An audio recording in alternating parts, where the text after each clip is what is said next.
¿Qué tal? Muy buenas noches, yo soy Genaro Lozano y esto es Punto y Contrapunto de martes. La Suprema Corte de Justicia de la Nación evalúa la política energética impulsada por la secretaria Rocío Nale para ver si esta viola o no los principios de competencia y las tareas de la COFECE. De nuevo, regresan a la discusión los organismos autónomos y la autonomía de la misma Corte frente a la 4T. Escucharemos los contrapuntos entre Alejandro y Ana esta noche. Y los presidentes de México y de Estados Unidos, Andrés Manuel López Obrador y Joe Biden, sostuvieron su primera llamada telefónica y hablaron de temas como COVID, comercio y especialmente migración. ¿Cambiará realmente la postura migratoria de Estados Unidos con México? ¿Es o no positivo para nuestro país? Veremos qué opinan Veloz y Carlos Gershenson, nuestro panelista invitado de esta noche.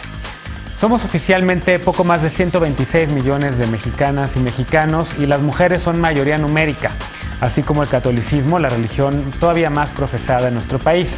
Todo esto son cifras dadas a conocer por el INEGI con el Censo Nacional de Población y Vivienda 2020, mismo que se realizó en condiciones inusuales por la pandemia de la COVID-19. Esta noche veremos cuáles datos interesaron a nuestras panelistas y a los panelistas y por qué. Quédate con nosotros que ya empieza la mesa de Punto y Contrapunto.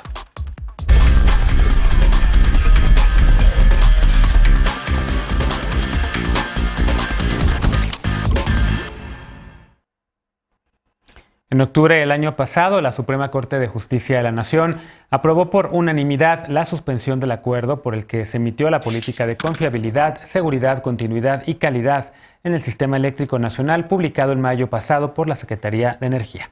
Esta política establece que para garantizar la confiabilidad del sistema eléctrico, la Comisión Federal de Electricidad será responsable del diseño y la ejecución de la expansión del sistema eléctrico y los proyectos de energías renovables. Con esta base, la Secretaría de Energía suspendió los permisos otorgados en administraciones previas a plantas de energías renovables y también dio a conocer nuevas políticas para otorgar estos permisos. La Comisión Federal de Competencia Económica, la COFECE, presentó entonces una controversia constitucional para que se suspendieran todos los efectos y consecuencias del acuerdo, al considerar que violenta los principios fundamentales de la competencia. Se prevé que este miércoles el proyecto de resolución a cargo del ministro Luis María Aguilar Morales sea discutido en la Suprema Corte de Justicia. Según información filtrada a la prensa desde ayer, el proyecto propone invalidar los puntos más relevantes de esta política energética por considerar que obstaculiza a la Comisión Federal de Competencia Económica, la COFECE, para cumplir con su función y garantizar la competencia en el mercado de generación y suministro de energía eléctrica, particularmente energías limpias intermitentes. Para aprobar el proyecto será necesario que 3 de los 5 ministros y ministras de la segunda sala voten a favor. Veamos qué opina la mesa esta noche. Y hoy saludo con mucho gusto a Ana Villagrán, concejala de la alcaldía Cuauhtémoc por el Partido Acción Nacional. ¿Cómo estás, Ana? Bienvenida. Muy bien, muchas gracias. Buenas noches a todas y todos. Buenas noches. Estefanía Veloz, abogada y feminista, ¿cómo estás? Muy bien, buenas noches. Alejandro Encinas, politólogo y con el corazón en la 4T. ¿Cómo estás, Alejandro? Muy bien, buenas noches.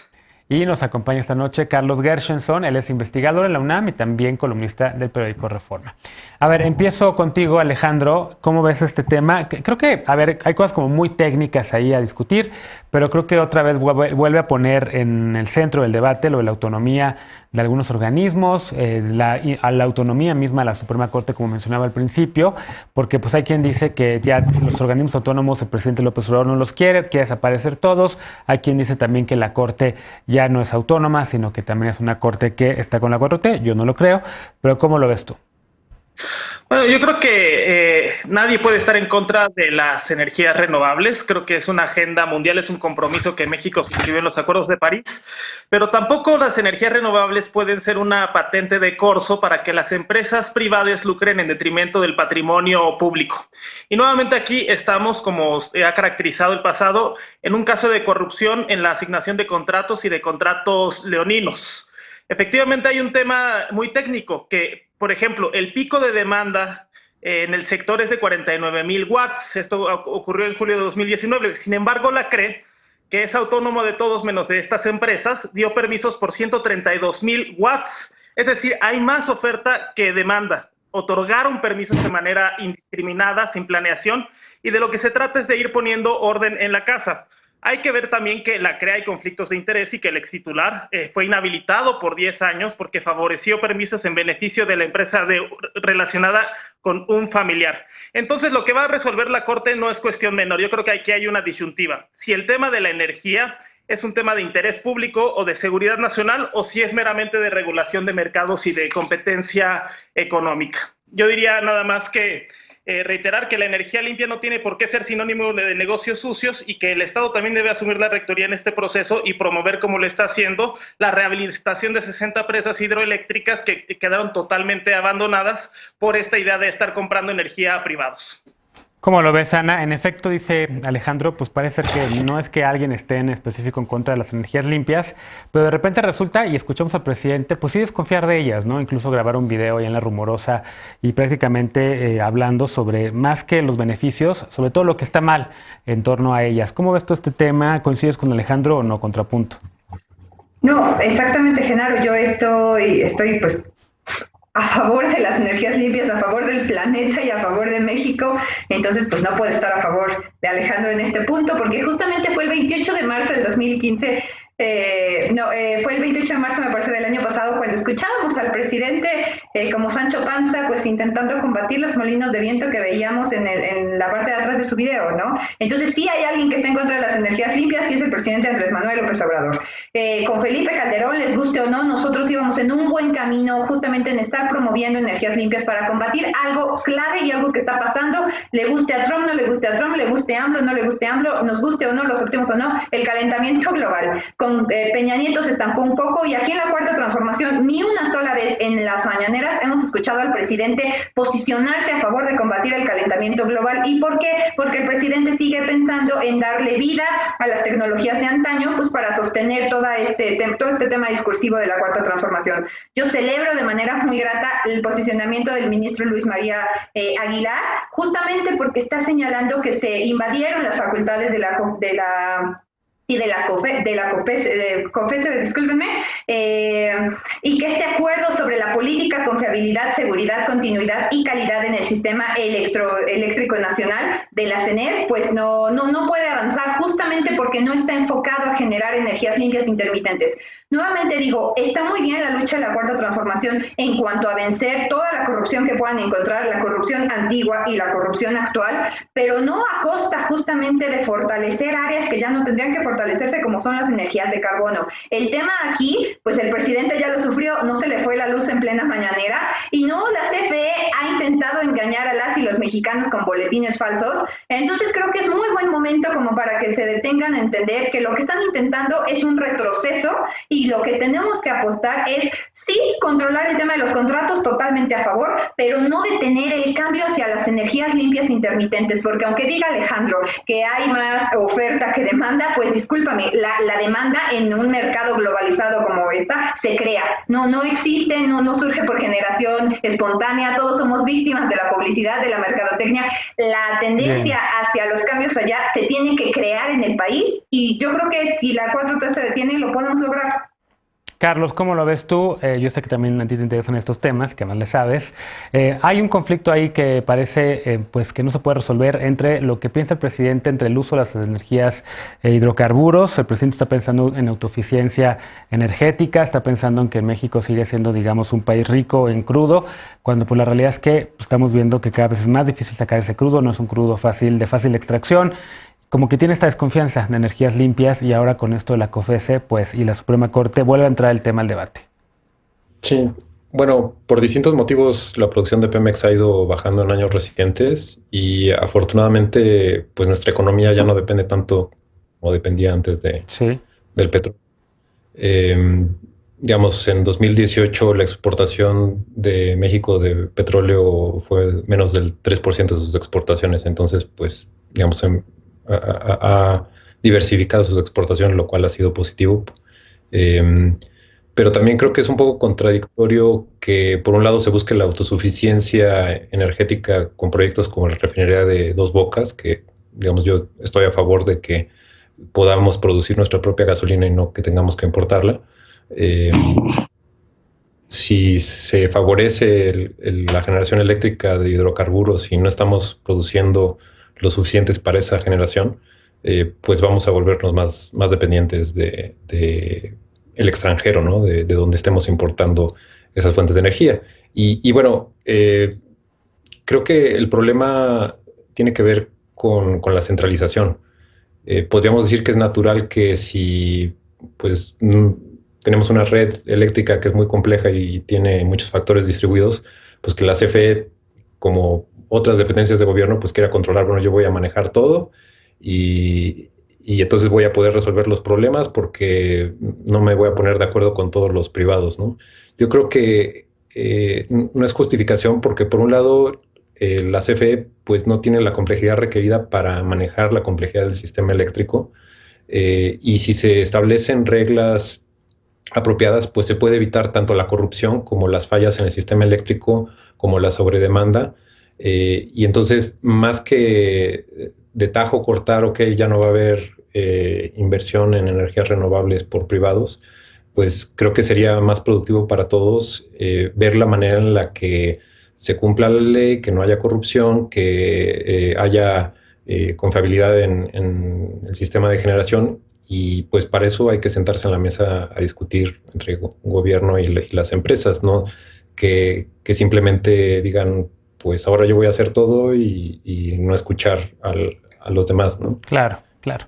Y en esa discusión veloz, ahora vamos a escuchar la opinión de las ministras y los ministros de una sala de la Suprema Corte de Justicia y ponderar, digamos, si esa política energética que dicta desde la Secretaría de Energía, Rocío Nale, va o no de acuerdo y está incumpliendo o no con contratos, y si no, y si va o no de acuerdo, digamos, con esos contratos, y se está violando la ley el gobierno mexicano y demás, ¿no? ¿Cómo lo ves tú? Va a ser una prueba también para la Suprema Corte. Sí, además pensemos en qué plano se está moviendo esto, o sea, hablemos de esto en términos jurídicos que creo que vale la pena retomar y por qué se está discutiendo en la Suprema Corte de Justicia. Esto es una controversia constitucional y esta está garantizada en el artículo 102, que tiene que ver con conflictos de órdenes jurídicos o de órganos constitucionales autónomos, que justo es lo que tú decías hace un rato. Y entonces la COFECE presenta una controversia que tiene que ver o que argumenta un tema de competencia directa o que violenta la competencia entre varias empresas, cosa que sí le compete a la COFECE. Ahora, creo que es válido y creo que se promueve en un tema de competencia, pues es una discusión que se tiene que dar, pero que también la CFE tiene su manera de argumentarlo y que tiene muchas cosas qué decir al respecto o qué promover al respecto, y una de esas es que es un sector estratégico de la economía que tiene que ver o que obedece a la soberanía energética de un país, y que creo que eso es lo que expresa hoy la CFE. La discusión va a estar entre si vale más la competencia que pone sobre la mesa la CFE o si tiene que ver más con la autonomía, o si pesa más la autonomía o las exclusividades en la materia de la CFE, porque sí creo que después de todo lo que ha pasado,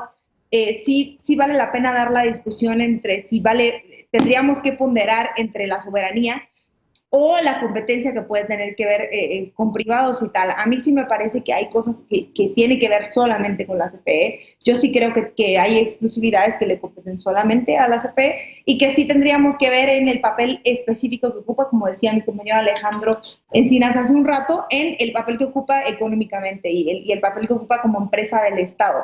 Esa va a ser la discusión que se va a dar, ni más ni menos. Si vale más la pena que prevalezca una competencia entre privados o el papel que soberanamente y lo que significa para el país en general, ¿no?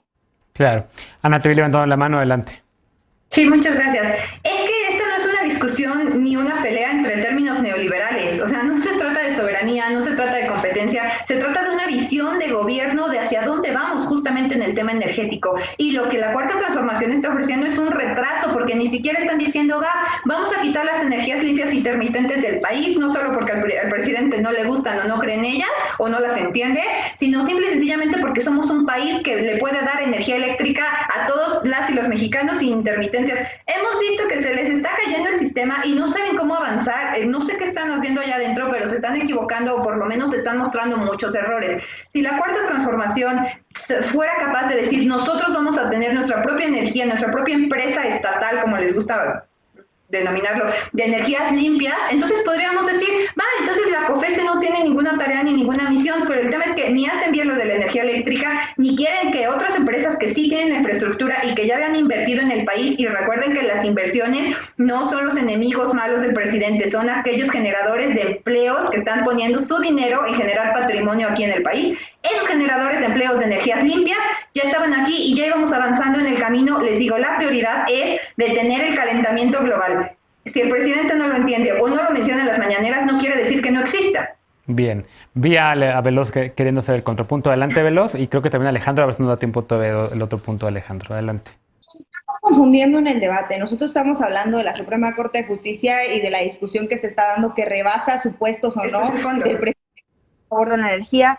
¿Es sustentable o no? Aquí hay algo que dice la Constitución y que está en el artículo 27 y que es la soberanía energética, la energía tiene soberanía energética, la energía le pertenece al país, el país debe regular los procesos energéticos y en ese sistema queda supeditado las energías alternativas, punto. Esa es la discusión, esa es la discusión que van a dar los ministros de la Suprema Corte y que vale más de que la oposición diga que le pertenece al presidente o no, y si al presidente no le gusta la energía renovable. Yo sí creo que tenemos que aterrizar este debate con la responsabilidad que merece y que sí tenemos que dejar que los ministros y las ministras den una discusión jurídica, porque es lo que es, más allá de los términos neoliberales o no. Se está Eso es lo que veremos. Sí. Eso espero también que veamos mañana en esa discusión entre ministras y ministros en la Corte. Le daremos seguimiento a este tema porque evidentemente no se acaba aquí, pero rapidísimo, un último punto, Alejandro, que si querías o si crees que ya Velus contestó. No, le concedo cierta creatividad a la analogía que hace Ana de la lucha de Sancho Panza y Quijote contra los molinos de viento. Pero en el caso al que se refiere de López Obrador, es porque también hay casos en donde los parques eólicos se instalan en comunidades indígenas, lo cual ha implicado despojo de sus territorios y una afectación a sus estilos de vida. Yo creo que no tienen por qué estar peleados el desarrollo de energías renovables y las políticas y las prioridades del país, pero sí nadie... el discurso de las energías renovables no es un patente de corso para estar por encima del Estado de Derecho. Yo creo que es un tema de regulación de mercados, pero también de seguridad, y creo que esas son las cosas que tiene que armonizar ahora la Suprema Corte. Bien, bueno, hacemos una pausa, le damos seguimiento a este tema. Regresando, vamos a tomar otro tema. El pasado viernes, los presidentes Joe Biden y Andrés Manuel López Obrador sostuvieron una primera charla telefónica para definir prioridades de la agenda bilateral, ahora con el arribo del demócrata a la Casa Blanca.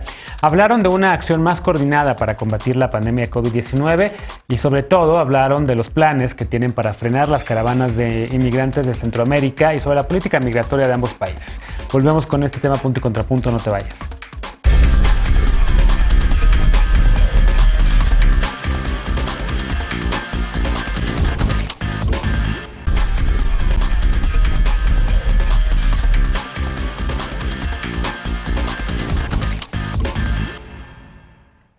Estamos de regreso. La semana pasada el presidente de Estados Unidos, Joe Biden, inició su ronda de llamadas con sus contrapartes clave. Empezó con Justin Trudeau, el de Canadá, y el segundo enlace fue con el presidente López Obrador, de México. El tema central, con el de México, por supuesto, fue la migración. Veamos el contexto. Los próximos 4 años, la prioridad para México y Estados Unidos en materia migratoria será detener el flujo de personas que buscan llegar a Estados Unidos desde el llamado Triángulo Norte en Centroamérica, donde ambos gobiernos buscarán promover el desarrollo. Luego de hablar con el primer ministro de Canadá, el presidente Joe Biden habló con el mandatario mexicano sobre migración, combate a la pandemia y cooperación bilateral. Según el comunicado emitido por la Casa Blanca, Biden describió su plan para reducir la migración abordando sus causas fundamentales, aumentando la capacidad de reasentamiento y las vías de inmigración legales, así como mejorando el proceso para presentar solicitudes de asilo. Un día después de la llamada, el presidente López Obrador dijo que el gobierno de Estados Unidos destinará $4,000 millones de apoyo a Centroamérica. En su primer día en la Casa Blanca, Biden firmó decretos y órdenes ejecutivas sobre migración, fortaleció el programa DACA, frenó la construcción del muro fronterizo y anunció que enviará al Congreso una propuesta de reforma migratoria. Además, firmó una orden presidencial para revertir los protocolos de protección al migrante, conocidos como Quédate en México, que ha orillado a miles de personas a permanecer en nuestro país mientras se procesa su solicitud de asilo en Estados Unidos. La Secretaría de Relaciones Exteriores apuntó que además ambos mandatarios conversaron sobre la pandemia, destacando la necesidad de una cooperación efectiva. En Twitter, el presidente López Obrador aseguró que Biden fue amable y respetuoso y que todo indica que habrá una buena relación entre ambos países. Punto y contrapunto. Bueno, segundo tema a discutir, ocurrieron muchas cosas ese fin de semana, entre ellos esa llamada entre los presidentes de México y Estados Unidos, que es uno de los temas que podemos empezar a tocar, Estefanía, entre otras cosas porque hay quien está augurando una turbulencia en la relación bilateral, que hay muchos que dicen es que Biden no quiere a López Obrador porque se tardó en felicitarlo. Los hechos fue su segunda llamada, como tradicionalmente ocurría, digamos, desde que siempre llega un presidente nuevo a Estados Unidos, se reúne presencialmente con sus pares de Canadá y de México, ahora lo hizo por teléfono, y parece que hay un manejo cordial por lo pronto del tema de la relación bilateral. ¿Qué destacarías tú de esa llamada? Hay otros temas a discusión, de que sí, por qué se hizo la llamada desde la casa de Alfonso Romo. Ahí está también, por supuesto, el tema de la salud del presidente, a quien le deseamos una muy pronta recuperación de la COVID-19, pero evidentemente el tema que vamos a hablar ahorita es el de la relación bilateral. ¿Cómo lo ves?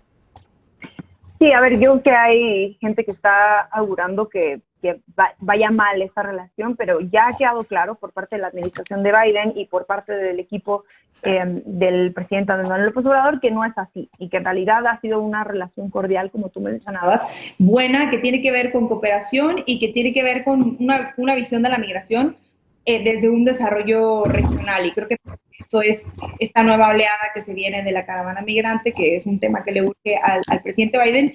Y yo de esta llamada rescataría lo que no rescataría, y parte importante es que no se hablaron cosas tan controversiales, y eso habla de que hay una buena disposición para tener una buena relación con México, que se dio en grandes términos y que además se recibió muy bien porque venía de que Biden acababa de firmar un acuerdo, o bueno, esta nueva reforma migratoria, que tenía que ver con tres cosas importantes. Una, con apoyar a los migrantes DACA, que son los que llegaron personas que llegaron desde pequeñas y han hecho su vida ahí, que era una agenda importante que había exigido la comunidad migrante. La otra es terminar con este tema del tercer país seguro, que es esperar a que se lleve su proceso migratorio dentro. Y la tercera, que sí creo que también es algo importante, es la no construcción del muro y no continuar con el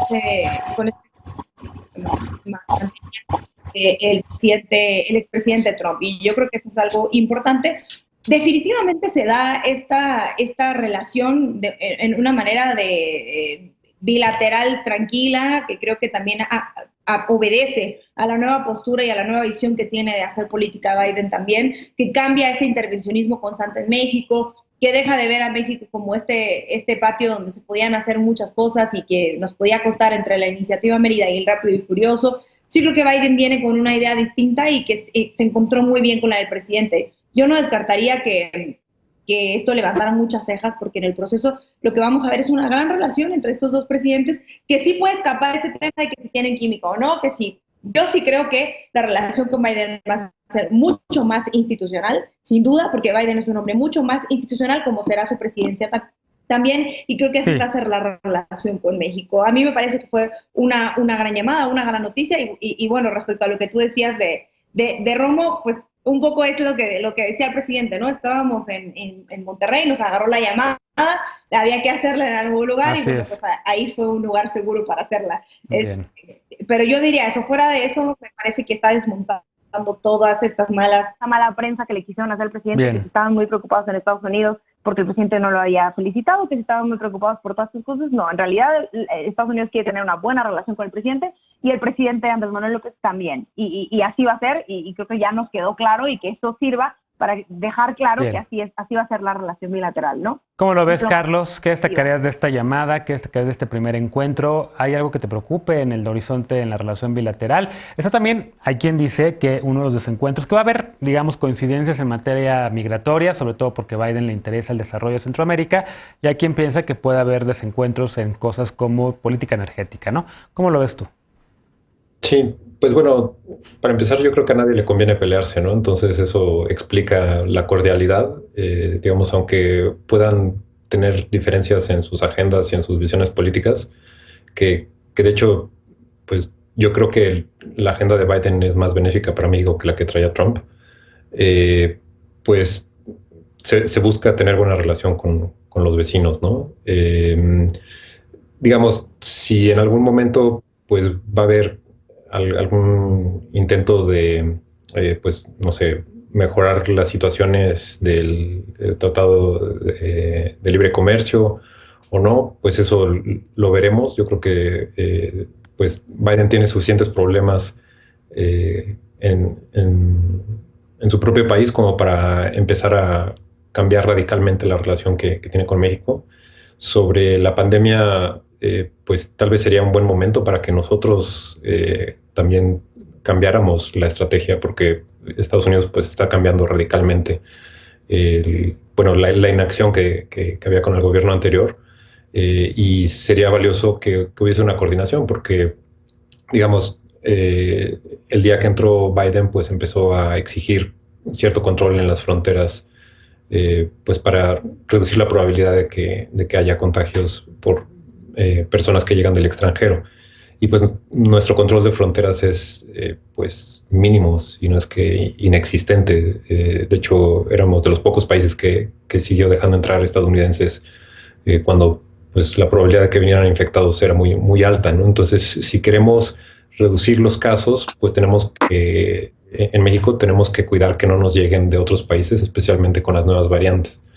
Entonces creo que también sería un momento para replantear las estrategias que se están tomando en México. Y sobre migración, pues estoy de acuerdo en que se ataque el problema de raíz, y más que tratar de hacer más difícil la migración, si se reduce la necesidad de migrar, en el sentido de que pues los latinoamericanos tenemos oportunidades de trabajo, de vivir más, con un desarrollo apropiado, pues va a haber una menor demanda de migración a Estados Unidos. Bien. ¿Cómo lo ves, Alejandro? ¿Coincides con estas lecturas? El tema de la COVID, evidentemente, yo creo que no va a haber un control eficaz de ninguno de los dos países hasta que no se pongan de acuerdo, hasta que no trabajen de manera mucho más coordinada en temas como incluso lo que ya mencionaba Carlos, los ingresos a la región, ¿no? Somos dos países tan interconectados, tenemos una frontera tan porosa que por más esfuerzos que se hagan de un lado, si no están digamos, siendo contestados o siendo igualados del otro lado de la frontera, pues evidentemente la pandemia no se va a controlar. Con el flujo de turistas que viene para acá, con nuestros migrantes que están allá, etcétera, etcétera. ¿Cómo lo ves y qué dirías de esta llamada también?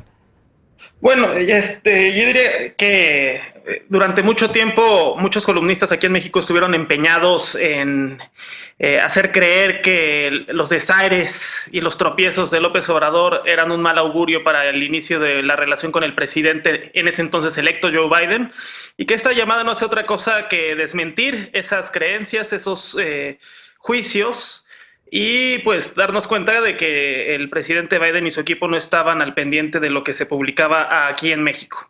Y que hace unos meses nadie creía en el plan de desarrollo integral que México junto con la CENPAL presentó para Centroamérica. E incluso fue motivo de burlas y de desdenes. Esto de llevar jóvenes construyendo el futuro, sembrando vida, oportunidades productivas y de desarrollo en la región. Y fue motivo de burlas, incluso de desaires por parte de Donald Trump, quien fue más bien por un rollo punitivo. Y sin embargo, el gobierno de México perseveró y demostró en el mediano plazo una alternativa a esta visión punitiva y persecutoria de la migración, que atiende los efectos y no las causas. Y ahora los vientos han cambiado, y en la llamada telefónica con Biden, el presidente norteamericano compromete $4,000 millones para el desarrollo de Centroamérica, lo cual me parece una decisión acertada. Porque con cada dólar que se invierte en desarrollo, en sembrar oportunidades, empleo, educación en la región, pues se ahorra en policías migratorias, en centros de detención, en viajes de deportación. Entonces creo que en términos generales la relación bilateral está en un momento de oportunidad para reconfigurar, y sobre todo de cara a la reforma migratoria.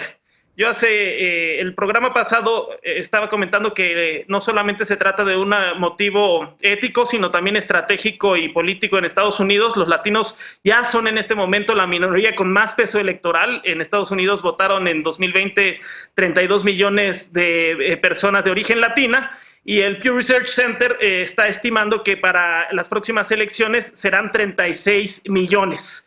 Y que Texas y Florida son el segundo y el tercer estado con más población hispana. ¿Qué quiere decir esto? Los estados que actualmente gana históricamente los republicanos, con este tipo de medidas de reformas migratorias pueden voltear el fiel de la balanza y darle una mayoría mucho más holgada a los demócratas. Bien. Será cuestión de ver. ¿Cómo lo ves, Ana? ¿Qué destacarías tú de esta llamada? ¿Qué destacarías tú del inicio de la relación bilateral entre ambos países? Pues primero decir que yo creo que no hay persona que se alegre de la posibilidad de que nos llevemos mal con Estados Unidos. Al contrario, yo lo dije en este espacio, lo dije en muchos otros, algo daba miedo alguna reacción negativa de Estados Unidos contra nosotros por las amenazas que ya recibimos en el pasado, por ejemplo, el tema arancelario y todo lo demás, ¿no? Qué bueno que las relaciones avancen bien. Yo creo que Biden pues va a hacer lo que pueda por llevarse bien con nuestro presidente. Eso es muy bueno. Yo lo veo también bien como en este tema medioambiental, que no les guste que toquemos la presión que puede ejercer el gobierno estadounidense sobre nosotros para retomar el buen camino que habían heredado los gobiernos panistas en tema de el calentamiento global y todo esto, ¿no? De lo que señala Alejandro, yo también lo quería destacar. Yo celebro y a mí me alegra que Biden, como el presidente de la nación más poderosa, por lo menos de este continente, quiera destinar $4,000 millones a Honduras, El Salvador y Guatemala, porque ellos sí pueden hacerlo. No tienen la economía de México, no tienen los retos de México y no tienen la desorganización en un gobierno como lo tenemos nosotros. Ellos sí se pueden dar el lujo, ellos sí pueden invertir en el desarrollo de otras naciones porque tienen el capital y el fondo y el respaldo empresarial para hacerlo, no como México. Lo que hizo México, a mí y a muchos otros, se nos sigue haciendo una irresponsabilidad, porque lo que pudo haber hecho el presidente Andrés Manuel López Obrador es fortalecer Quintana Roo, Campeche, Tabasco y Chiapas, que son los estados de la frontera sur, y si nosotros tuviéramos una estrategia de contención real para la migración, tendríamos que estar fortaleciendo estos estos 5 estados, para poder ayudar realmente a las y los migrantes que quieran llegar. Yo creo que el mensaje tiene que seguir siendo claro, dado que Estados Unidos y México, nos guste o no, han dado dinero a sus naciones. Los presidentes de Honduras, El Salvador y Guatemala se tienen que hacer responsables de sus connacionales y decirles claramente: no intentes llegar a Estados Unidos porque te pueden matar, te van a matar en México o te van a detener en Estados Unidos y van a violar tus derechos humanos. El mensaje tiene que ser muy claro y fortalecer, como lo digo, Yucatán, Quintana Roo, Campeche, Tabasco y Chiapas, que son las los estados más afectados en este tema. Bien. Vi que Veloz quiere contestarte. Adelante. Sí, yo voy a decir 2 cosas importantes. Una, que esta manera de doblar las manos por parte de Biden obedece también a la conversación que tuvo con el presidente, obedece también a ese lobby que ha hecho el gobierno mexicano de exigirle al gobierno estadounidense que le entre al desarrollo regional, porque no es algo que se le ocurrió a Estados Unidos, sino es algo que ha puesto en la agenda el gobierno mexicano, y honor a quien honor merece. Y la otra es, parece tanto que duró Ana hablando mal de Trump para hoy que su discurso se homologue con el de Trump. Primero Estados Unidos, primero el país que lo necesita, primero en casa, esos países se tienen que hacer cargo ellos mismos, porque justo el discurso de Trump y de la gente pro Trump era que Estados Unidos no tenía el dinero, ni tenía la infraestructura, ni tenía las inversiones para tratar de salvar a otros países, y creo que hoy Biden dijo y decidió romper de tajo con ese discurso que no tiene ningún sentido, porque lo único que está haciendo es afectar a su mismo país y a otros países. Yo sí diría que hay que centrarnos en el plano ideológico en el que estamos, porque a veces puede ser muy ambivalente. Y sí, que este desarrollo regional obedece a lo que el presidente ha dicho, y a un lobby increíble que ha hecho el presidente de convencerles de que hay que invertirle al desarrollo, porque el primero en hacerlo fue el presidente Andrés Manuel López Obrador. Marcelo. Rápido, Ana. ¿Qué quieres decir? No, yo no estoy para nada confundida. Esto, lo que yo he dicho, lo he dicho desde la primera vez que he participado en las mesas de punto y contrapunto. La confundida es Steph, que no suele ponerme atención, pero no, para nada. O sea, yo soy congruente con mi pensamiento, porque además también está basado en la ideología de mi partido. Bueno. Alejandro, ¿ese dedo fue de quiero decir algo más o...? Sí, que ningún país que quiera tener influencia, relaciones hacia afuera, puede negar la cooperación internacional. Esto es algo estandarizado en las relaciones internacionales, no importando las rentas. Hasta los países con menores ingresos luego han dado demostración de lo que se puede hacer en materia de cooperación internacional. Eso por un lado. Y luego hablar un poco de la falta de congruencia de los sectores conservadores aquí en México, que festejan la reforma migratoria en Estados Unidos, la vuelta de los Dreamers y de DACA también, pero niegan estas mismas medidas para el caso de personas centroamericanas en México. Bien. Bueno, pues veremos qué pasa con este tema. Evidentemente sí hay un interés bilateral por resolver el desarrollo, por ayudar y cooperar para el desarrollo de Centroamérica. Veremos si logran llevar a buen camino el interés que hay en ambos gobiernos. Hacemos una pausa y al regresar, el INEGI dio a conocer los primeros resultados del Censo de Población y Vivienda que se realizó el año pasado, en el 2020, en medio de la pandemia de COVID-19. Ya somos poco más de 126 millones de personas en México. México. ¿Cómo somos y cómo hemos cambiado en la última década? Volvemos con ese tema, punto y contrapunto, no te vayas.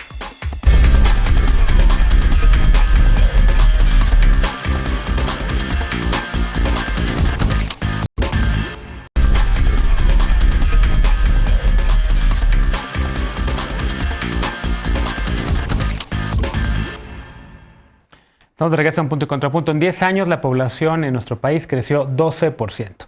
Pasamos de 112 millones de personas a 126, un crecimiento menor al registrado entre el 2000 y el 2020, cuando pasamos de 97 a 112 millones de personas.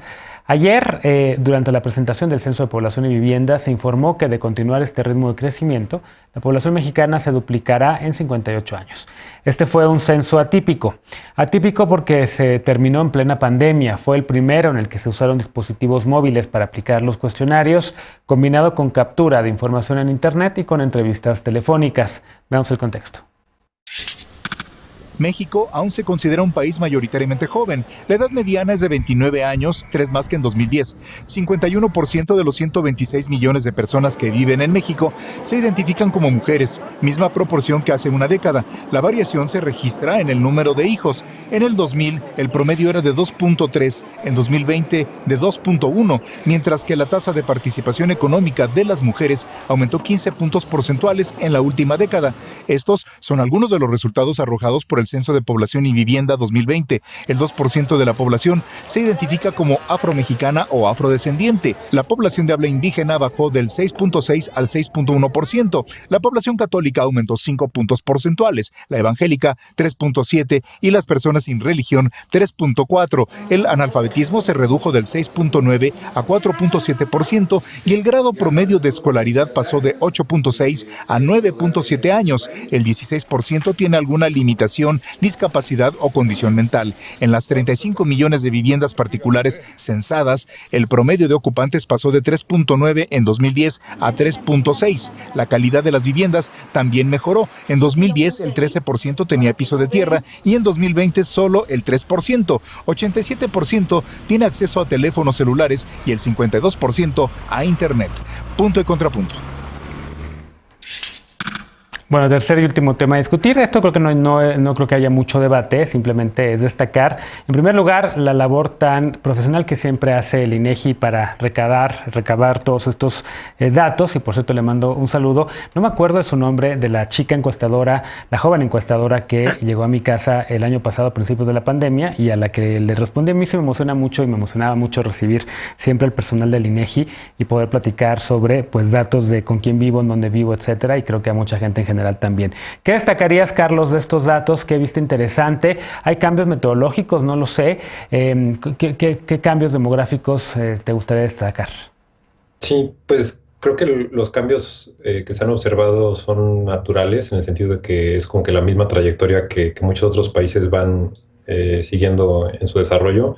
La población empieza a envejecer más, por un lado por la esperanza de vida que va aumentando, lo cual es bueno. Por otro lado, también porque hay menos hijos por mujer, lo cual pues también es bueno si se llega a un equilibrio, ¿no? Todavía la población ha seguido aumentando y probablemente siga aumentando. Entonces, digamos, los problemas que los países que ya están con una reducción poblacional tienen, eventualmente los tendremos y pues nos preguntaremos cómo tener pensiones, cómo tener fuerza laboral, que actualmente la mayoría de los países que tienen estas situaciones, no sé, Japón, Rusia, lo hacen con migración, lo cual genera otros problemas y estamos todavía muy lejos para que robots puedan suplir esa necesidad laboral, pero creo que pues es algo que va a seguir la tendencia que tiene, va a seguir reduciendo el número de hijos por pareja, va a seguir aumentando la esperanza de vida y la educación. Creo que todo eso es bueno.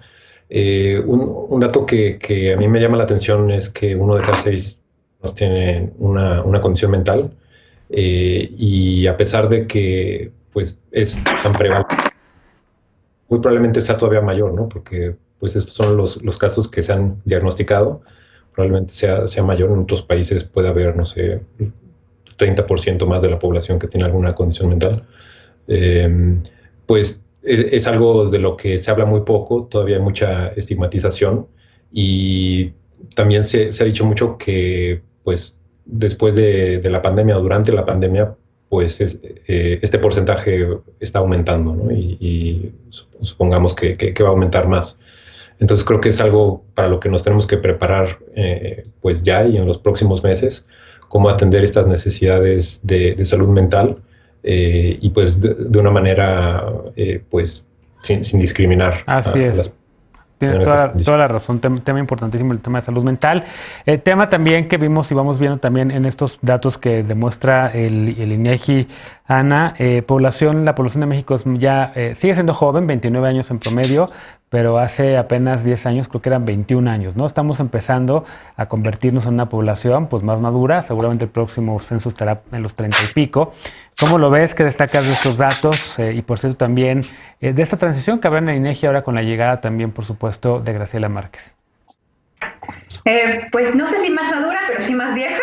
De estos del INEGI, lo primero que quiero decir es que no tenemos que perder de vista que el INEGI es un organismo autónomo. El INEGI, que nos ha brindado tantos datos para tantas investigaciones tan valiosas, discúlpenme, a lo largo de tantos años, ha venido del INEGI. Entonces, cuando el presidente ataca a los organismos autónomos, también está poniendo en peligro al INEGI. No sé qué Secretaría de Estado se encargaría de hacer algo tan valioso como hace el INEGI si de repente el presidente amanece con ganas de desaparecerlos. Decir que yo también me acuerdo de la encuestadora que vino aquí a mi casa, su casa, era al inicio de la pandemia, cuando el gobierno de la Cuarta Transformación aún dudaba del efecto de estos maravillosos artefactos, que hoy escuché que varios decían que era la mejor vacuna que en este momento tenemos. La mayoría de las personas que vinieron en marzo, a finales de marzo, inicios de abril, no traían cubrebocas, se vieron expuestos al inicio, al arranque de la cepa original. Y también decir que disminuyeron el número de preguntas en este censo. No preguntaron, por ejemplo, el número de mascotas que tienes, el número de animales de compañías con los que vives en tus domicilios. Y estos datos son importantes, por ejemplo, para medir el número de abandonos también que ocurren en las entidades federativas. Entonces, a mí sí me sorprendió porque yo me acuerdo que en otros censos sí ayudaban. Esto lo sé por muchos animalistas que se extrañaron.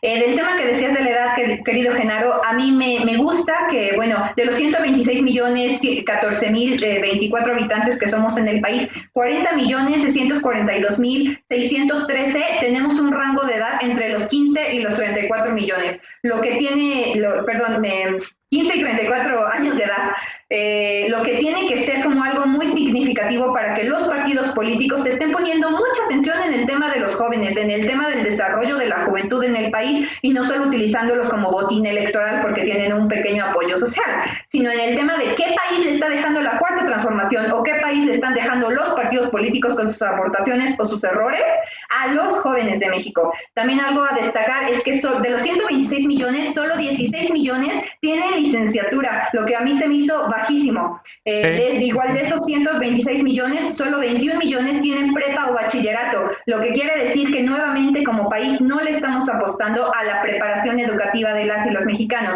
También que de los 126 millones, solo 52.1 millones tienen internet, lo que es una deuda histórica del PRI, del PAN y ahora de Morena. Bien. No podemos avanzar si no tenemos pues internet y otros datos interesantes a estudiar. Así es. Veloz, levantaste la mano. ¿Qué quieres destacar tú de todos estos datos?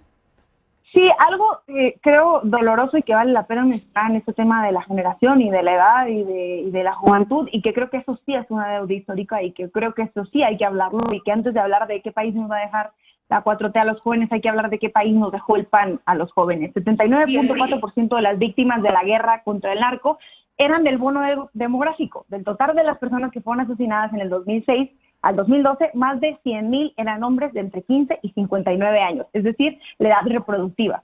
Parte de lo que dice esta encuesta y parte de lo que obedece que seamos una población que ha estado envejeciendo es porque en la guerra contra el narco murió la mayoría de nuestra población joven, o una gran parte de nuestra población joven, y hace falta tener esa discusión, y creo que hace falta decir que gran parte de nuestra juventud, de edad reproductiva, y de que 3 eran varones entre 16 y 17 años, pues sí me parece complicado que se tome como cualquier cosa, como un dato cualquiera, y creo que si están muy preocupados por hablar de la juventud y de que si son botín de de campañas políticas o no, pues primero hay que disculparse con aquella juventud a la que no solo ningunearon, sino que desterraron y asesinaron en esta guerra que no tenía ningún sentido y que resultó siendo un negocio y que siempre vale la pena mencionar.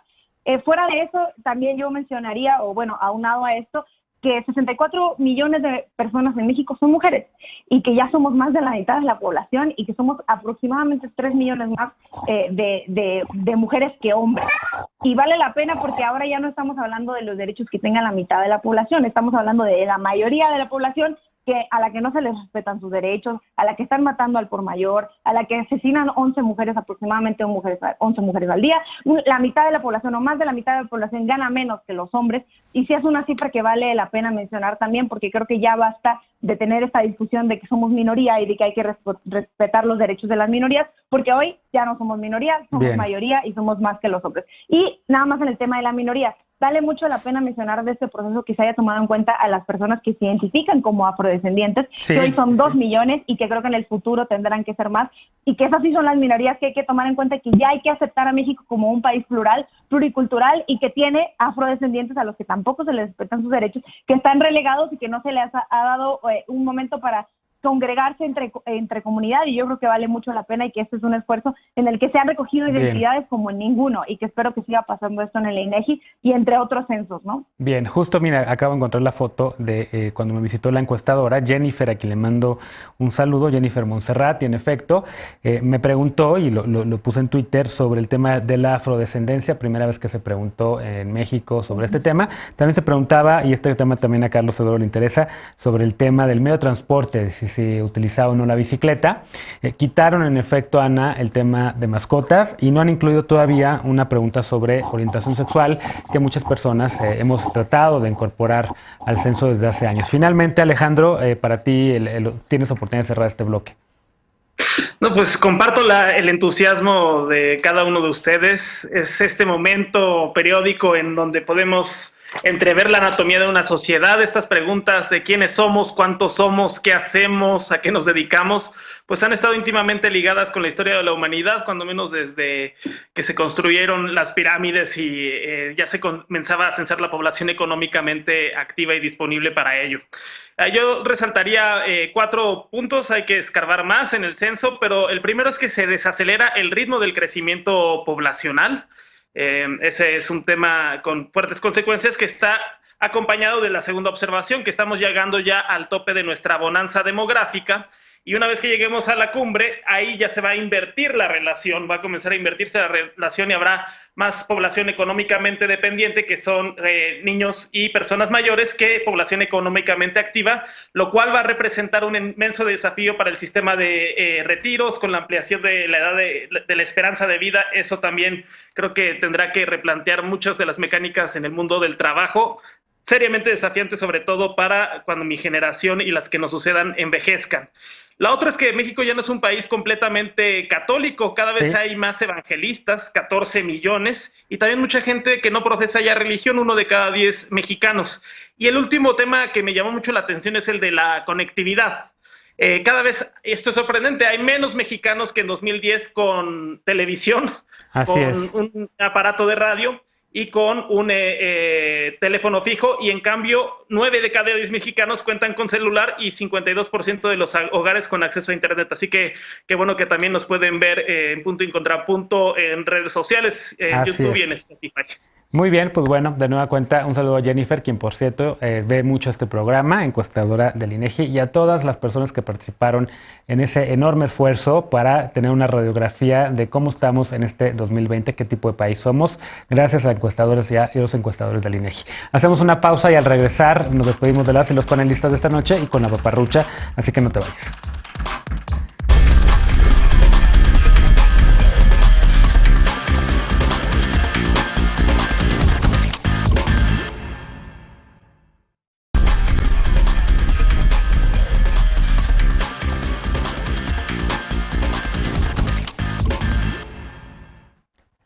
Estamos de regreso en Punto y Contrapunto ya para despedirnos esta noche con la paparrucha. La venta fraudulenta de vacunas contra la COVID-19 no se detiene. Hace algunas semanas te alertamos aquí sobre páginas que ofrecen la vacuna, supuestamente la vacuna de Pfizer en Internet.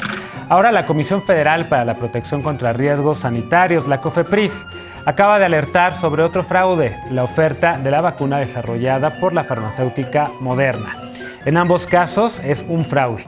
Aunque la semana pasada el presidente López Obrador dijo que gobiernos locales, los gobiernos estatales y que las empresas podrían importar y vender vacunas, esto todavía no es viable, no es posible debido a que hay poca producción y mucha demanda en todo el mundo quiere la vacuna, evidentemente. Además, la vacuna de Moderna ni siquiera está todavía autorizada en México y de hecho el subsecretario de Salud, Hugo López-Gatell, descartó hoy su compra. Todavía no sabemos por qué, pero hay que darle seguimiento a ese tema. Así que por el momento la vacunación sigue a cargo del gobierno federal, del gobierno de México, conforme al plan que presentaron hace algunas semanas. En febrero empieza la vacunación de personas adultas mayores y después se inmunizará a las personas de 50 a 59 años. Recuerda que la vacuna no evita la propagación del virus, así que no pongas en riesgo tu salud ni la de quienes tú amas, las personas que quieres. Lávate las manos bien y con frecuencia, mantén siempre la sana distancia. Si vas a salir o si vas a estar en un espacio cerrado con más gente, utiliza cubreboca, ventila bien tus espacios. Muchas gracias por habernos acompañado esta noche. Mañana se quedan con Mariana en la mesa de Punto y Contrapunto. Yo los veo por allá en la mesa de Tercer Grado. Gracias, Carlos. Gracias, Veloz. Gracias, Ana. Gracias, Alejandro. Nos vemos por acá el jueves de regreso con panelistas de martes y jueves. Por lo pronto descansa. Muy buenas noches.